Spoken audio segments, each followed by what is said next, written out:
Qualified, professional, and compassionate doctors talking real solutions to real health problems. On the Doc Talk Show today, malaria.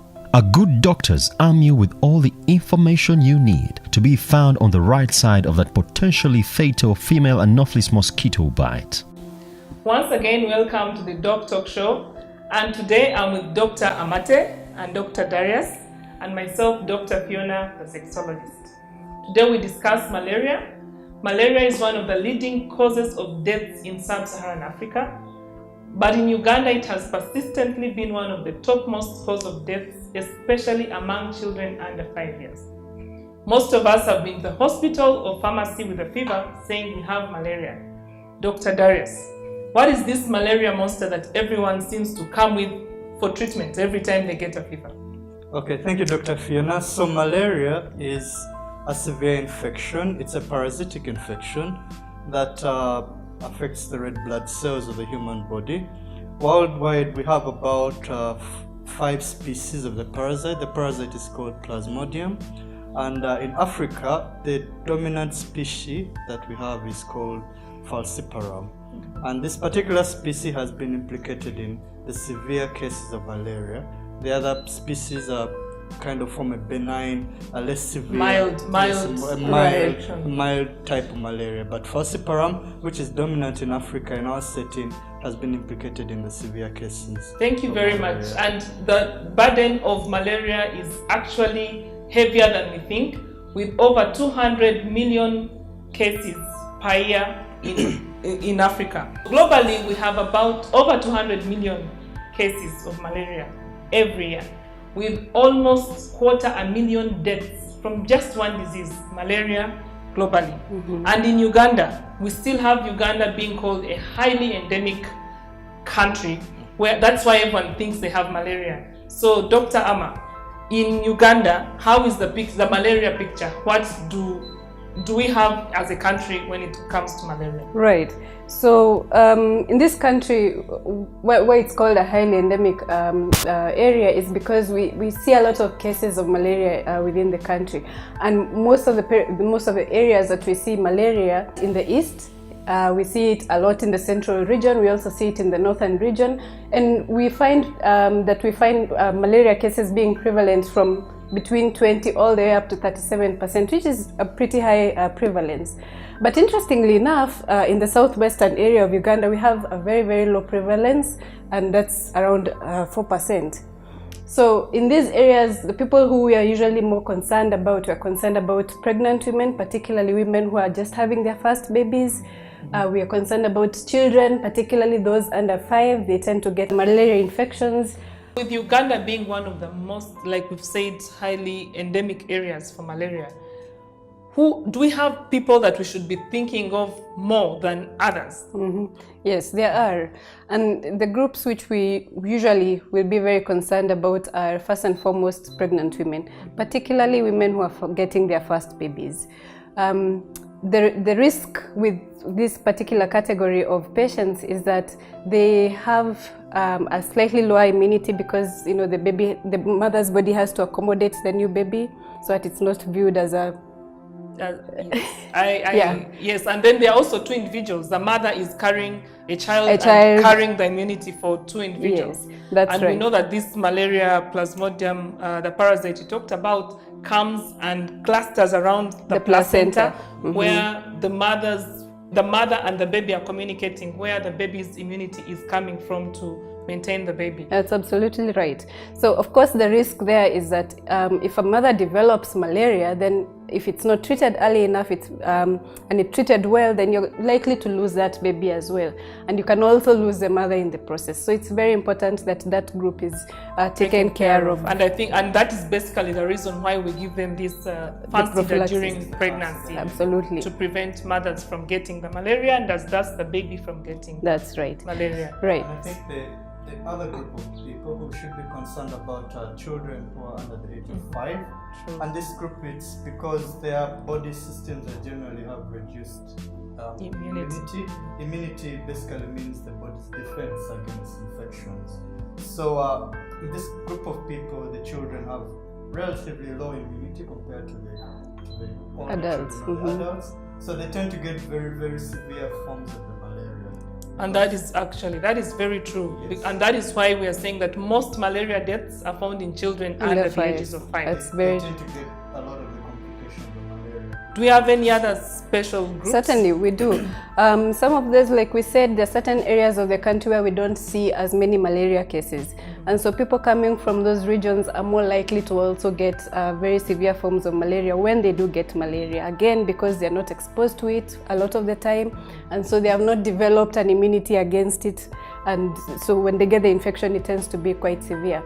Another Which is, I think, the same with people who are traveling from outside the country. Yes. Why people from Europe and from the US or from Asia, places Yes. where they don't have our kind of malaria caused by the Plasmodium falciparum, while traveling to countries like Uganda, where the malaria endemicity is high, or the malaria, we have a lot of malaria. The malaria burden is Yes. very high. That's why they are told to take treatment to prevent them from getting malaria. Yes. Because like Dr. Amati mentioned, that as soon as these people get malaria, then it will be very, Very, very complicated severe. and more severe than those of us who live in Uganda. Absolutely. It's all down to the immune system. Because the immune system, for people who live in the endemic, like the places which are high burdens of malaria, they tend to build an immune system which tolerates the malaria over time. So you realize these people don't fall sick as often. And as don't those get who- very and severe they don't get cases. very severe forms of malaria. Okay, It's down to the immune system which can.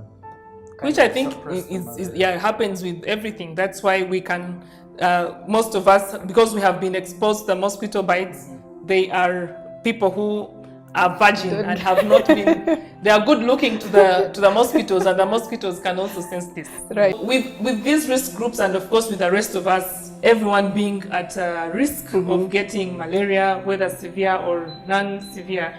Let us see, Dr. Darius, how do we get this transmission? How is malaria moved from one person to another? How do we get it? So, like I said earlier, malaria is a blood infection. Means a parasite is transmitted mainly in blood. But the parasite requires something that's called a vector. A vector is like a vehicle for which the disease can be transmitted. Like a middleman Yes, in business. something there in the middle. And in this case, the malaria vector is a mosquito called the female Anopheles mosquito. So people will ask, why does it have to be the female mosquito? This is mainly because the mosquito, the female mosquito, Anopheles mosquito, requires a blood meal. So it has to bite the host to get some blood, and that blood is important for it to further develop the eggs that it will lay and produce more mosquitoes. So this female thing didn't just stop in the Garden of Eden. It's even among mosquitoes. Yes, there's a reason why it needs the blood meal. So if it bites a person who has the parasites in the blood, it will take up the parasites with the blood. Then when it goes on to bite another person who is not infected, the process whereby it takes up the second blood meal, the parasites seep into the host through the saliva of the mosquito, and in that way the person becomes infected with the malaria parasite. So as it seeps blood Going from in the there. next person, it It gives injects you the malaria. the parasites Malaria through, parasites. through its saliva. So that's how the transmission goes That is from person to person. absolutely right. So after this mosquito has taken a blood meal and injected this malaria parasite into the next host, we know everyone comes to hospital with fever and says they have malaria. So what exactly are the features? How people would need to know and understand that not everyone who has a fever generally has malaria, but would like to understand a person who has malaria, what would they present like? Right. So some of the things that we see, first of all, we need to remember that when somebody gets bitten by a mosquito, they don't develop malaria immediately. There's a duration of time, about a week or so, when the parasites are maturing in the body's blood.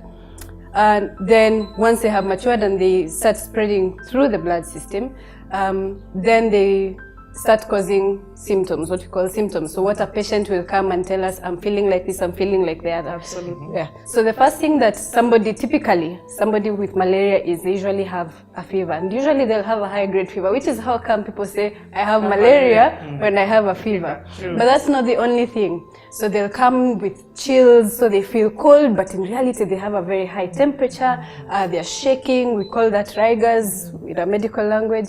So usually they're shaking and they're shivering and they're cold. They feel cold, but they have a very high temperature. The other thing is that they tend to be very weak. They have no appetite. Some people have vomiting. They have diarrhea. It could be abdominal pain. Some people, and not just abdominal pain. Some people even have joint pains. They have muscle pains. So some people come and tell you, I feel like I've been beaten. I have no energy. I feel completely weak. So those are the initial symptoms that somebody will have. They're usually quite non-specific, but given the fact that this is an endemic area, it's one of the things that any doctor, any clinician should be able to think about when they think about somebody who may have malaria. True. Right. And I believe also that the population and community have learned that since we grew up, everyone saying you have malaria with fever. And it doesn't happen in all the countries, because there are some countries that do not have high levels of malaria. They also have other things they think about. But the fact that we live in Uganda, in a country where malaria is very high, every time we get a fever. And it's right to think that you could have malaria, because if malaria is not well treated, it could develop complications. Absolutely. Which is very true. And may I add that it is true, every fever we consider it as a malaria because of the very high, what they call endemicity. The burden of the disease is very high. So we assume any child or any adult who gets malaria, who gets a high fever, is assumed to have malaria until proven otherwise. Exactly. Yes. So, like we said, if malaria is not treated, it You're certainly going to get into complications. It becomes a very severe. It becomes what we call actually very severe malaria. So as when we come back from the break, we shall see what complications could arise apart from the body weakness and the fevers and everything, how somebody can get into severe malaria and what severe malaria would look like, and that it can actually cause death, because like we're saying, it's one of the leading causes of death. Yes. You are watching the Doc Talk Show.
You are watching the Doc Talk Show.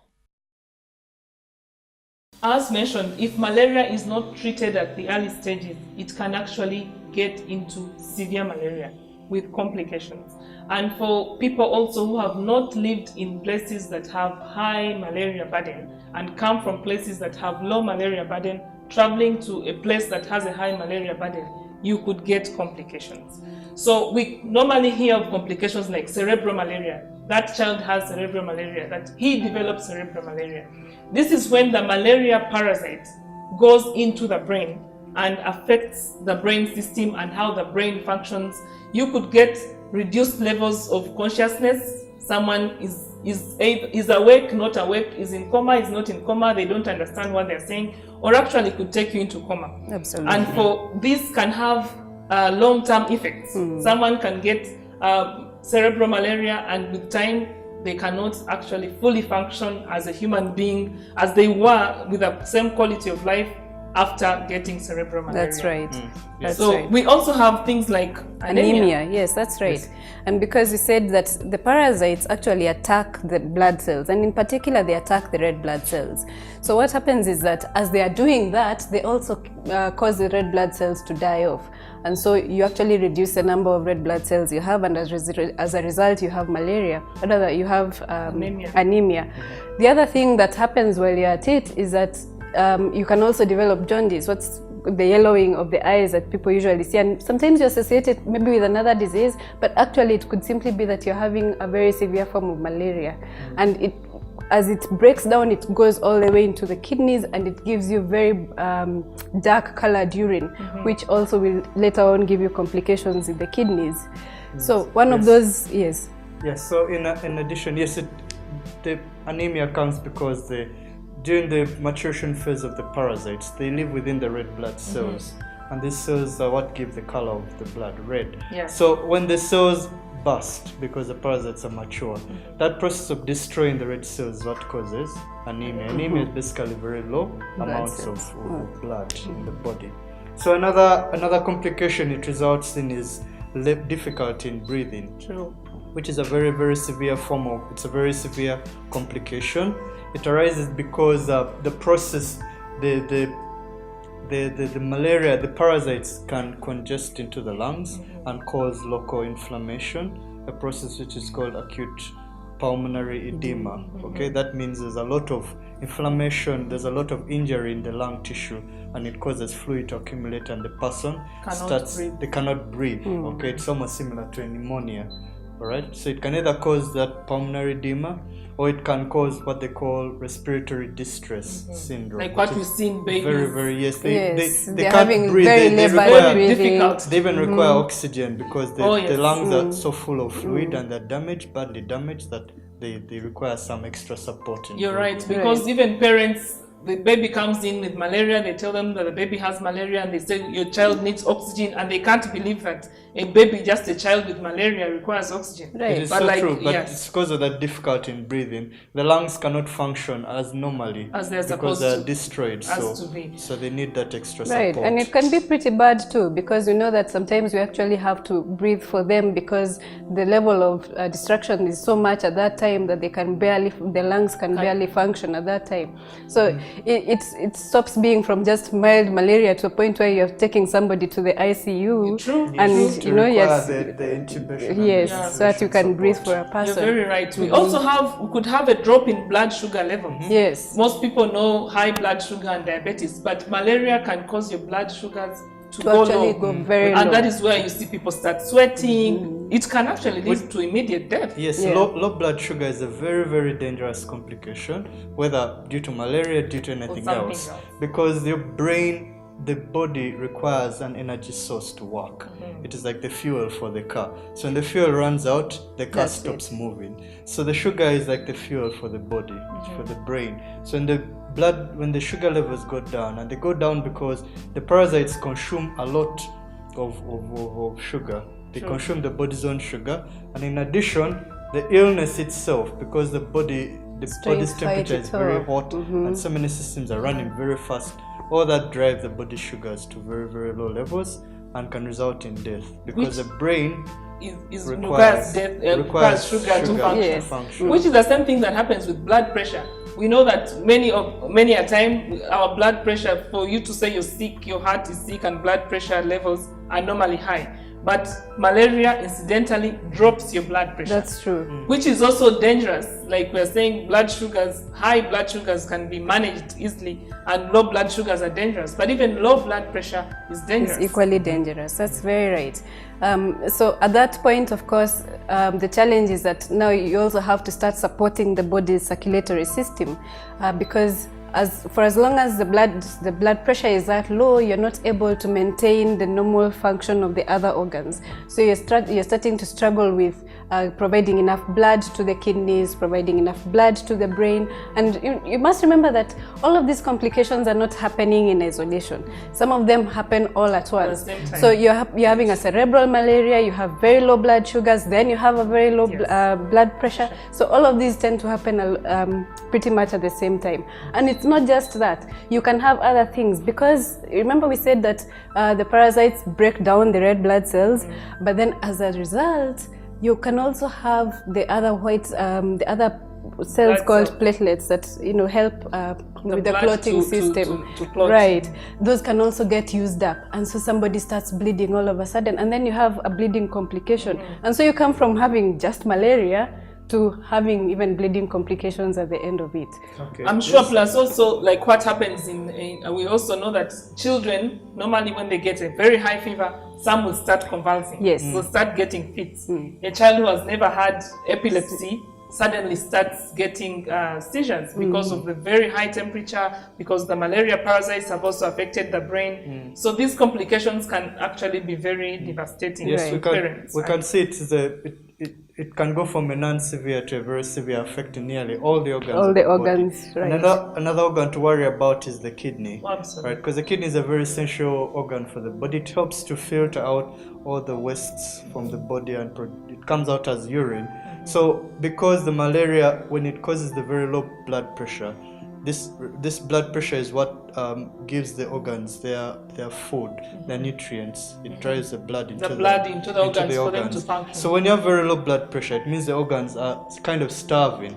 All right, and one of the organs that are really, really affected by blood pressure going very low are the kidneys. So when the kidneys start shut down, then you're going into really, really dangerous waters now. Right. And as we can see, malaria can actually cause what we call multiple organ failure. Yes. We start with a Everything simple just malaria. starts going wrong. You don't get it treated, and suddenly things You're are just affecting the going, brain, Yes. you're things- affecting the kidneys, you're affecting the blood. the breathing, Yes. so the lungs. We have said that we can get the lungs congested and all that. So malaria complications can actually be very severe. So very. we are telling people that once you get malaria, they need to get it tested and treated early. So what testing mechanisms do we have in Uganda, and what can people access for them to be diagnosed and treated on time? Right. So currently, thankfully, technology has come pretty far. So the first things that were present were you'd have to take a blood sample, and you'd have to take it to a lab, and somebody would have to look at that sample and would actually have to look at the microscope, under the microscope, and see the parasites themselves, which is still what we call the gold standard of treatment, or rather of diagnosis. So that still happens. But thankfully, though, there is what we call a rapid diagnostic test. So what happens is we just take a bit of a prick from your finger, put a sample on a small plastic slide, right, and it reads it in maybe 2 minutes or less, and you can tell whether you have malaria.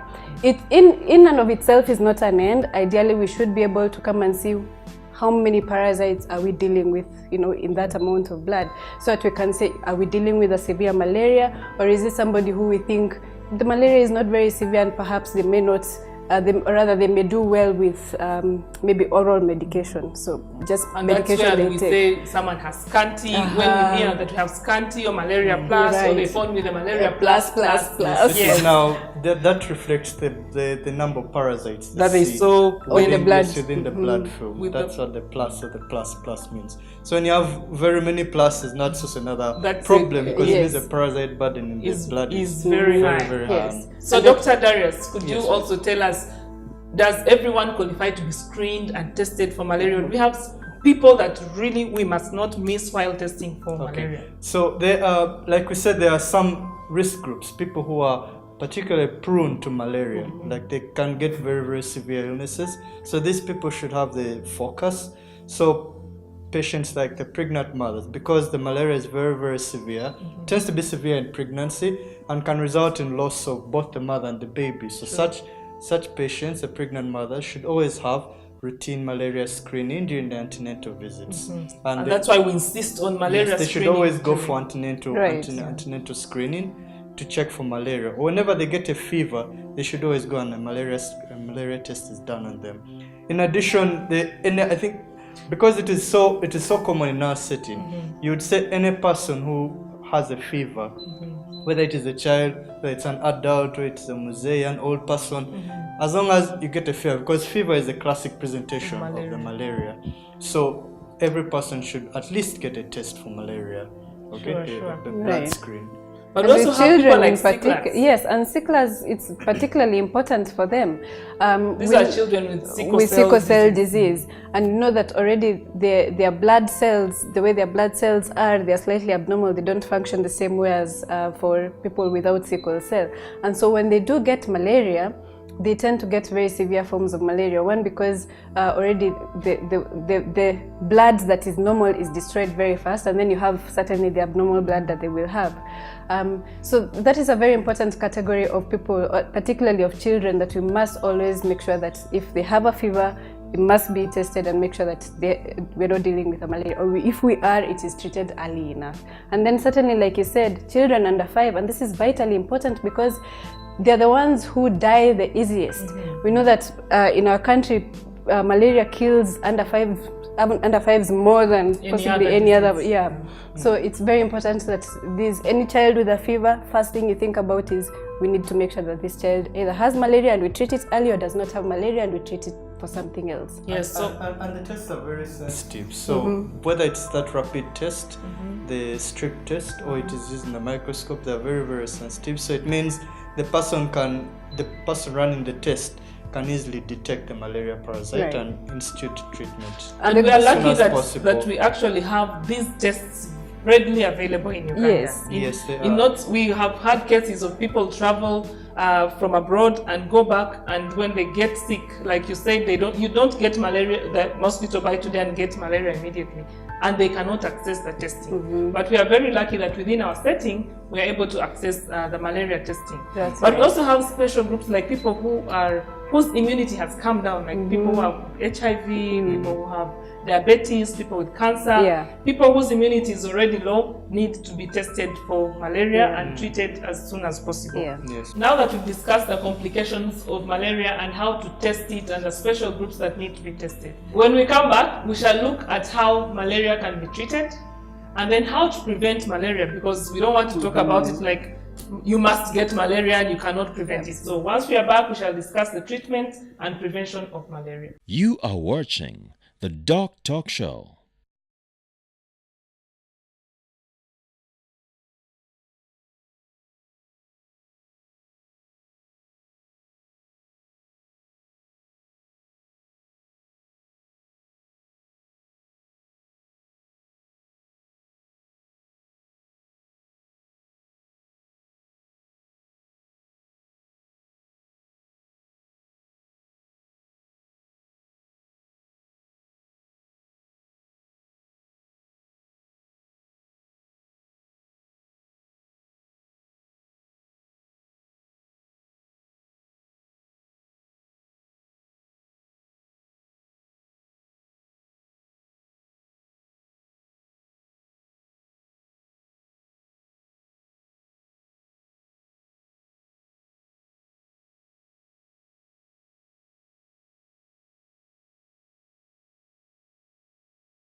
You are watching the Doc Talk Show.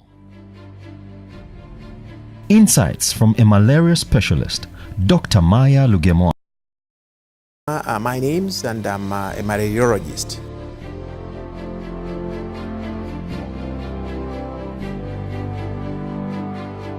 As far as we are concerned, malaria is a disease, a manifestation of a result of an infected mosquito bite into humans.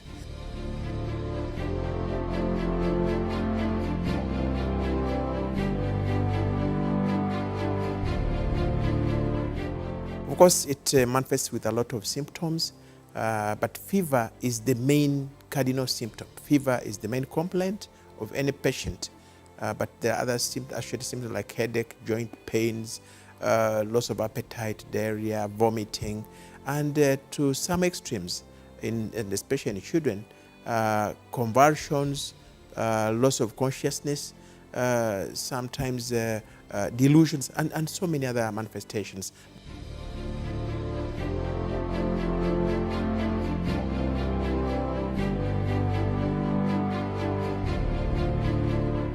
Well, just like it takes most of the blunt in HIV, if you looked at the map of Africa, HIV is more rampant south of the Sahara, around that area. But also poverty is around that area. low education, all these things that really come, because malaria is both a disease of poverty, ignorance, and other manifestations.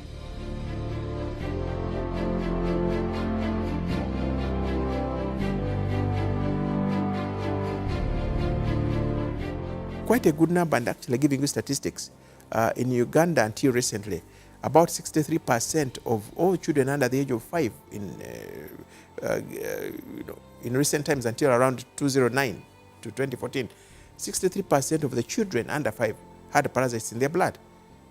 And the national average of prevalence of malaria was, until recently again, 43%. So if you examine the 100 people, Ugandans, on the street, 43% will be having moving around with parasites in their blood.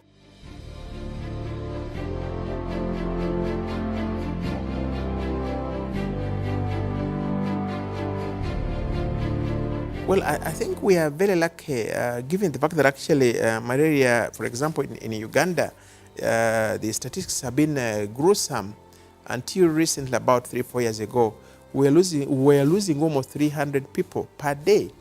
Right now, as I talk, we lose about 16 to 20 per day, which means we've reduced very, very tremendously. So imagine the 320 persons dying a few years ago, about 5 years ago or so. Out of those, the children and pregnant women were mainly the most vulnerable people.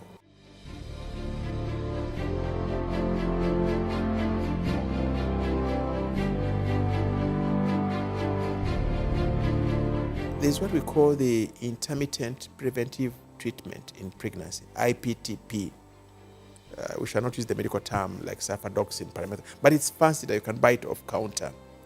This is the drug that a pregnant woman, after the 13th week, that is, after the first 3 months, every 1 month you give a dose of 3 tablets of Fansida.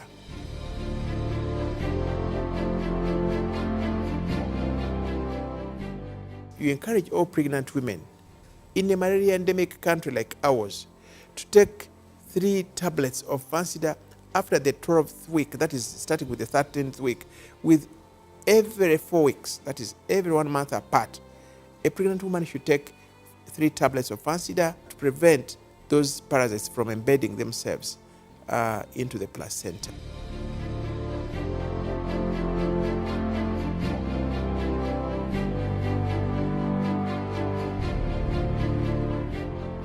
As a government, as a ministry, as stakeholders like MAPD and so on, we give out nets to every pregnant woman. As soon as you attend and you start attending antenatal, that very day you attend antenatal, we give you a net and encourage you to sleep under that mosquito net.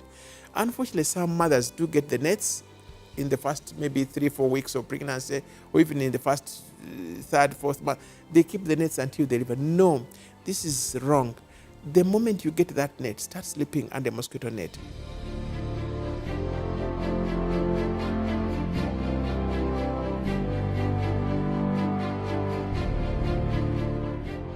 Basically, the role of the Ministry of Health under the auspices of the National Malaria Control Program, together with partners, we have a goal to have a malaria-free Uganda by 2030.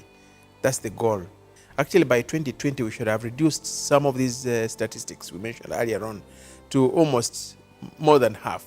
Number 2 is that we try to make sure that all pregnant women are getting a dose of Fansida plus other things that are used in the prevention of malaria in pregnancy. Number 3 is universal access of nets. And recently we finished, actually last month, but the president closed in the distribution of the universal net coverage. In our future story today, Jennifer Oyela, who lost her son to malaria, says, never again. I'm Jennifer Oyela with my mother, Ajuang Margaret. We are 8 of us in the house.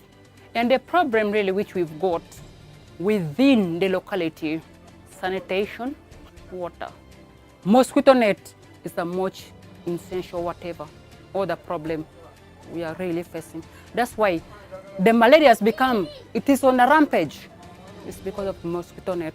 Last time when they were giving out mosquito net, I'd lost one of my child. We'd gone to the village, so we never got it. That kid who died is of 8 of age. And even I took him, that was KCC clinic, Lamela, Nagoro. So after that, it was not only me who was suffering from that, but we are many who are suffering from that. You are watching the Doc Talk Show.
You are watching the Doc Talk Show.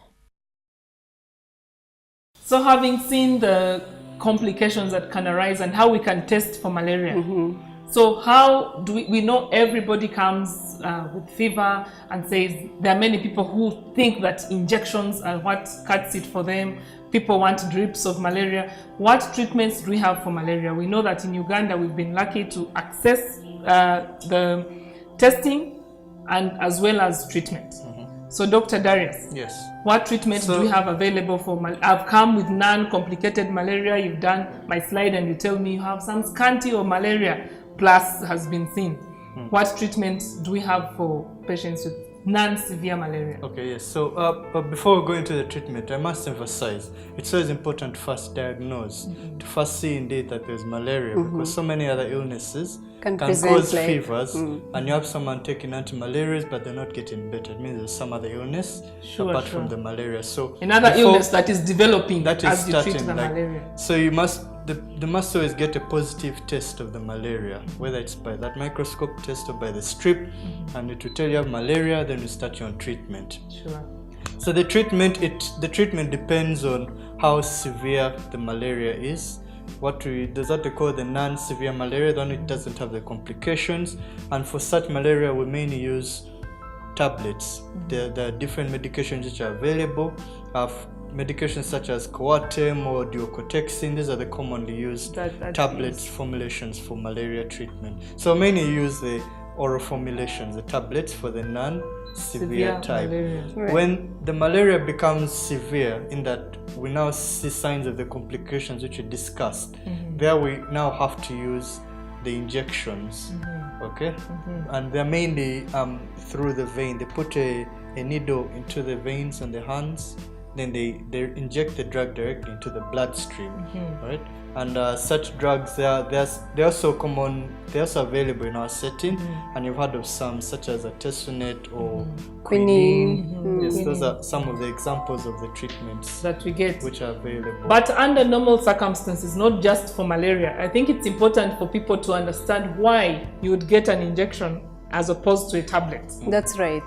A lot of course, like Dr. Darius has said, we want to, as we're treating, we are thinking, is this severe malaria? And so do we want to treat it a bit faster so that we can avoid even further complications from happening? So one of the reasons why we give people injectable medications is that you want medication that is going to act very fast, that is going to give you what's called a good efficacy. So you're treating and you know you're going to get results very fast. So that's the most important thing usually when you're looking at severe disease, because you want to make sure that you don't have ongoing disease process that is going to give even further complications.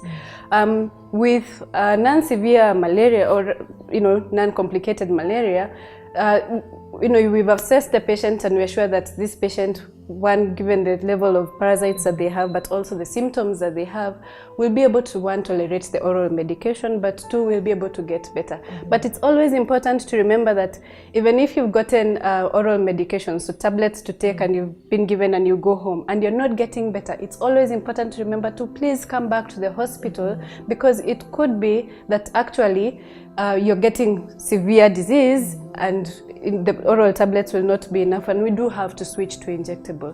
The other thing that we have to remember is, like we said, sometimes people say, I have malaria and I'm going to go to the pharmacy. It's a bit of a difficult thing, particularly for us in the medical field, because we know that previously we have had drugs that we were using before, and now we can no longer use them because of the resistance that has come up. So you drugs such as chloroquine. Yes, chloroquine used to be used, and we abused it because everyone was using it. Yes, and the bodies got resistant to it. But we had to come up with other drugs, right? And every time you come up with new drugs, they're more expensive and all of that. So you want to be able to make sure that, one, you're treating the right disease, like Dr. Darius says, but also that we do not abuse the drugs that we have at that time. Yeah, that's very right. Talking about resistance, the parasite tends to evolve. It develops ways in which it escapes the drugs, and the drugs become ineffective. It's like criminals and police. So that's why it's always important. The person, if you are diagnosed with malaria, you must complete the dose. Yes. Because there's a tendency, people, when they feel better, they don't finish their treatment. But they must finish your treatment. Yes. So the treatment completely clears all the parasites from the body. And these malaria parasites, are also like chifesi. They can hide somewhere. Yes. They can see the treatment and hide somewhere, and then come up at a later date when you've stopped your treatment halfway and they're all not cleared, and then come up again and then. So they kind of develop those mechanisms of where they can resist the drug. So now they have a resistant form of malaria, which is more complicated now also to treat. Very, very right. And then for prevention, because malaria you do not really have to get malaria. We can all be able to prevent malaria. That is why you keep hearing campaigns, please sleep under the mosquito net, please do this and this. We have several ways of preventing malaria. Like Dr. Darius mentioned, for the malaria parasite to cause malaria in your body, it needs what we call a vector, a middleman, like how we have farmers, then they sell to middlemen who come and sell expensively to us. So the middleman for malaria is the mosquito. It must go through a mosquito to transfer malaria from one human being to the next human being. So in the prevention of malaria, we have what we call vector control, controlling that mosquito, the female Anopheles mosquito, that transports this malaria parasite from one person to another. One of the ways we can do this, for example, is by clearing, because the malaria parasite, the mosquitoes breed in stagnant water, water that is there, that is not moving, and it is clean, and they will just come and stay there and breed and continue getting more and more mosquitoes to cause malaria. So that is one of the reasons we are told, clear any stagnant water that is not moving around your house. The water in people's homes, you find either they have like open basins or jerry cans which are not covered, or maybe there are some tires that are collecting pools of water. The mosquitoes like such places. Okay, the places where the water just remains still, it's not moving. That's where they like to breed. And also bushy places that have a lot of plantation, bushes that are not cleared, they tend to enjoy such places. These are like the typical breeding places of the mosquitoes. So always remember, to prevent malaria, you have to remove what they call the habitat, the homes of the mosquitoes. Remove the stagnant water, remove the bushes that are growing around the area. Yes, and that's why we also talk about closing doors early. Absolutely. Because this mosquito that transmits malaria normally bites at night. It bites at night when people are in drinking places outside, when you're outside telling stories. And that's why we also tell you to dress fully, long clothes, and cover yourselves so that you do not get in contact with this mosquito. Right. We have things like insecticides. Yes. And those can be either the usual normal ones that you come and spray in the evening, and you've closed your doors and you've closed your windows and you spray that. And you also make sure that you spray corners and hidden areas. So if you have a wardrobe somewhere, make sure you're spraying that. The other thing that you want to do is you may want to use instead what's called indoor residual spraying. So it's sort of you spray insecticide, but it lasts longer, and so it gives longer protection for the house and for the home. Like how people do fumigation for other cockroaches. yes. So there's the residue, the indoor spraying like fumigation, like we do, but to prevent malaria. It's usually sprayed on the walls, so it kind of sticks there. So in the malaria, when the mosquito flies into the house, it tends to rest on the walls. So when it breathes the insecticide, it can fall down and die. So that's how. And we've seen that the government has been promoting the use of long-lasting treated mosquito nets. Yes. These are mosquito nets. That's why these mosquito nets, unlike the previous long mosquito nets we had long ago that were not treated, these are the ones that have treatment in them and chemical in them, that when the mosquito lands on it, it dies. Because those days we just had mosquito nets, the mosquito lands on it, it cannot gain access, but it goes to the next person. Right. So this one, the mosquito lands on it and it dies. And that's why we emphasize, please sleep under a long-lasting treated mosquito net. It should be emphasized for those risk groups, especially the for young children women. or the pregnant women. Always sleep under a mosquito net. And even in antenatal care, we see that a number of mothers are given mosquito nets yes. For them and for their children below 5 years. For over the past 30 years, we have had research that has gone on, because malaria is, like we said, is really one of the leading causes of deaths in Africa. We've had 30 years of research that have gone into the discovery of a malaria vaccine. This vaccine is in its last stages. It has been tried and tested. It has quite a modest, what we call efficacy, a modest reduction of malaria parasites or malaria cases. Must be used in conjunction with the others we've talked about, mosquito nets, with insecticides, clearing bushes and bushes removing and the all that. stagnant water. And this vaccine is now going to be started in just 3 African countries. We are going to start it in Kenya, in Ghana, and in Malawi. And once this vaccine has shown us that it can be used in the normal settings that we have and reduce malaria in children, we shall be able to hold it. Uganda was one of the countries that asked to have this vaccine come to Uganda first because of our high burden of disease, but unfortunately we were not chosen as one of the first 3 countries. But we believe that in the near future, this vaccine will be out to help us. That would be a great thing, wouldn't it? Because then that means that we now have more arsenal in our prevention. So we're not just now focusing on the usual things of the mosquito nets and the spraying, but now we have a vaccine that we can actually use, particularly for the risk groups. For the young children. Yes. So I must emphasize much as the vaccine is there, it's still in the research stages. So we can't roll it out as yet, because we still need to test how effective it is. So in the meantime, we need to focus on the measures that have been proven to work. The preventive measures, such as the use of mosquito nets, or the residual spraying, or the clearing the bushes, on top of taking treatment, because treatment in itself is a preventive measure. If you are positive for malaria and you take treatment, the drugs will kill the parasites in your body. That means you won't be able to transmit the malaria if a mosquito is to bite you. So treatment in itself is a way of preventing malaria transmission. And also preventing the complications from malaria. Yes. That's right. So thank you very much, Dr. Ama and Dr. Darius. And we hope that we can now, each of us can tell who has malaria and what we need to do. And especially if you belong to the risk groups, or you have someone you know that belongs to the risk groups. Pregnant women must be tested and treated for malaria. Any child that is below the age of 5 and has a fever, people with sickle cell disease, and people whose immunity has already been compromised by another disease like diabetes, like cancer, like HIV, they need special care. Join us next time on the Doc Talk Show, and please remember to send in your comments and queries on our social media platforms. We're on Facebook and we're on Twitter. See you next time.